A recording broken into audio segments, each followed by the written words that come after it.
So, what if you could predict a story's breaking point using the exact same math that's used to predict a stock market crash? Well, that's precisely what we're going to do today with the opening scene of Django Unchained. We're not looking at it as a film, but as a system of power and risk. And we're going to quantify the exact moment it was always destined to collapse. This quote, right here, it really frames our entire analysis. We're about to model the power dynamics of a story using the tools of financial mathematics. In essence, we're applying the cold, hard logic of a market crash to a showdown in the Old West, turning a narrative into a series of measurable, quantifiable data points. All right, first things first, we have to define the system we're analyzing. The Speck Brothers convoy, it isn't just a cruel operation. From a purely analytical standpoint, it's an incredibly fragile system, one that's built on a foundation of extortion. It's an enterprise that is, by its very design, built to fail.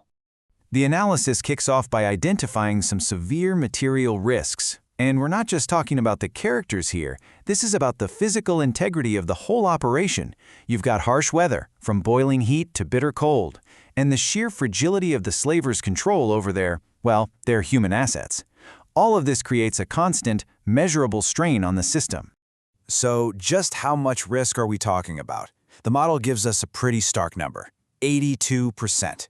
That means, based on environmental factors alone, there's an 82% chance this entire operation will physically collapse within 30 days. Think about that. Before anyone even draws a gun, this system is already teetering on the brink of self-destruction. Now, into this already failing system walks Dr. King Schultz. In our model, he's what you'd call an external shock, an unpredictable event that doesn't just introduce violence, but completely transforms the conflict into a war of information. And this clash of realities creates what analysts call epistemic volatility. You can think of it as a kind of massive uncertainty that's caused by two competing versions of the truth. On one side, you've got the Speck's narrative, which is based on brute force and their own made-up rules, but on the other, Schultz brings the objective facts of law and commerce. And when these two stories collide, the system becomes incredibly unstable. So how do we actually measure the impact of this information war? Well, we can use a financial model that's normally used to measure market volatility. Look at that parameter called the leverage effect. In finance, this measures how much more markets overreact to bad news than good news.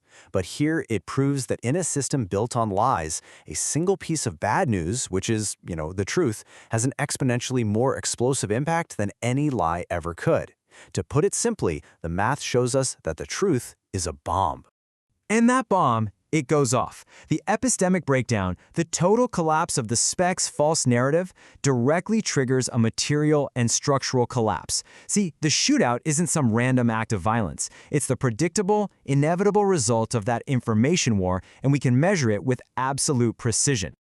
We can actually pinpoint the exact moments this system shatters using something called a change point detection algorithm. Think of it like a seismograph for data. It's designed to detect the precise moment an earthquake hits a system. The algorithm flags two major quakes here. The first is when Schultz arrives, and the second, the truly catastrophic break, is when he kills a Speck. These are the mathematical breaking points of the old order. And this right here, this is a brilliant illustration of a concept from finance called maximum drawdown. You can think of it like a portfolio loss, but for a person's ability to function. Dickie Speck's capacity goes from 100% to basically zero in an instant. For their little two-person firm, that's a 50% drawdown in leadership from a single event. It's a crippling, completely unrecoverable structural failure. Okay, so how does this system collapse affect the people who are actually trapped inside it? Well, we can model Django's journey, from slave to free man, not just as an emotional arc, but as a mathematical transition through different states of being. We can map this entire journey using a Markov chain model. It's really just a way of calculating the probability of moving from one of these states to another. And what the math reveals is fascinating. That initial subjugated state was incredibly stable. The system was designed to trap people there. It proves that without the massive external shock of that shootout, the probability of ever escaping that state was practically zero. Okay, so let's put it all together. We can now synthesize all of these different metrics, risk, volatility, structure, and agency, and boil them all down into a single actionable score to assess these two competing systems. And it all comes down to this, the composite action score. This number fuses all of our data into one clear signal. The Speck Brothers system, it scores negatively. That is a clear exit signal. It's a failing enterprise. But the new Schultz-Django alliance, it scores positively. That's a quantitatively backed buy signal.